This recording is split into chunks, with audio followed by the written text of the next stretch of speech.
Hey guys, once again welcome back to my YouTube channel Inside Organon.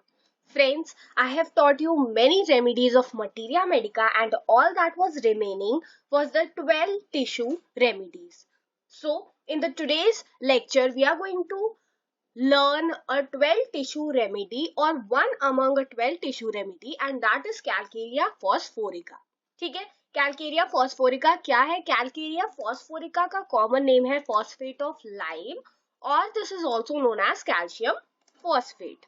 Now, for persons of anemic and dark complexion, dark hair and eyes, ऐसे लोग जिनका complexion dark होता है, dark hairs होते हैं, dark eyes होती हैं, पतले दुबले लोग होते हैं, उनको ये रेमेडी प्रेस्क्राइब की जाती है.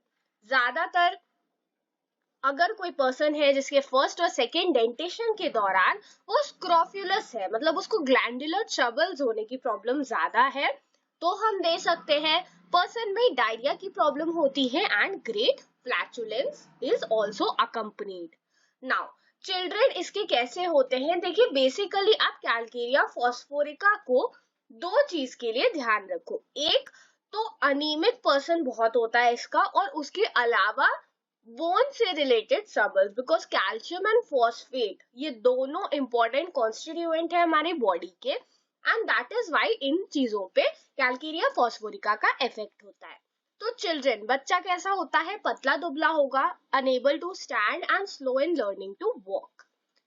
फेस उसका संकीर्ण सा होता है, अब्डोमेन फ्लैबी होता है, oozing of body fluid from the navel of infants. कई बार ऐसा होता है कि body fluid like blood, navel that means umbilicus वाला जो एरिया होता है, नाभि जिसे हम कहते हैं, वहां से ooze आउट हो सकता है. अगर रेकाइटिस लाइक रिकेट्स की प्रॉब्लम है बच्चों में, इसकी जो बोन्स है वो काफी ज्यादा थिन है, मैंने बोला ना, बोन्स का प्रॉपर डेवलपमेंट नहीं होगा, फॉन्टेनल्स एंड स्यूचर्स ओपन रहेंगे लॉन्ग टाइम के लिए या फिर क्लोज होने के बाद वापस ओपन हो जाते हैं. Now calcium is also required for the development of teeth. तो कई बार बच्चों में complicated teething भी देखने को मिलती है. स्पाइन इसकी वीक होती है, अगेन बिकॉज बोन जो है उसमें दिक्कत है. पर्सन जो होता है अपनी बॉडी को सपोर्ट नहीं कर पाता, इसका नेक वीक होता है और सर को भी सपोर्ट नहीं कर पाएगा उस पे. Now coming to the anaemic part, तो गर्ल्स एट प्यूबर्टी जो कि टॉल होती है और जिनमें सॉफ्ट बोन्स होती हैं, स्पाइन में कर्व होने की टेंडेंसी ज्यादा होती है, उन्हें हम दे सकते हैं. प्यूबर्टी के दौरान अगर जो अनीमिक गर्ल्स हैं उनमें एक्ने हो रहा है और सर वर्टेक्स हेडेक, मतलब एकदम टॉप ऑफ द हेड पर अगर हेडेक हो रहा है, फ्लैचुलेंट डिस्पेप्सिया, बहुत लोगों को फ्लेटस का डिस्चार्ज हो जाता है, और एसिडिटी होती है ड्यूरिंग मेंसेस जिसमें आराम मिलता है बाय ईटिंग, तो हम दे सकते हैं. पर्सन जो होता है उसको जब अपनी कंप्लेंट के बारे में सोचेगा तो प्रॉब्लम ज्यादा बढ़ेगी. पर्सन में इनवॉलेंट्री साइन मतलब सैडनेस देखने को मिलती है. कई बार देखिए बोन्स वाले सिम्टम्स फिर आ गए, that non union of bone callus formation को प्रमोट करता है ये, मतलब जो बोन्स है वो एक दूसरे से एडहर हो जाएगी, बोन में जो ग्रोथ है प्रॉपरली वो हो जाएगी अगर कहीं फ्रैक्चर वगैरह हो गया है तो. Rheumatism of cold weather, getting wet in spring and returning in autumn.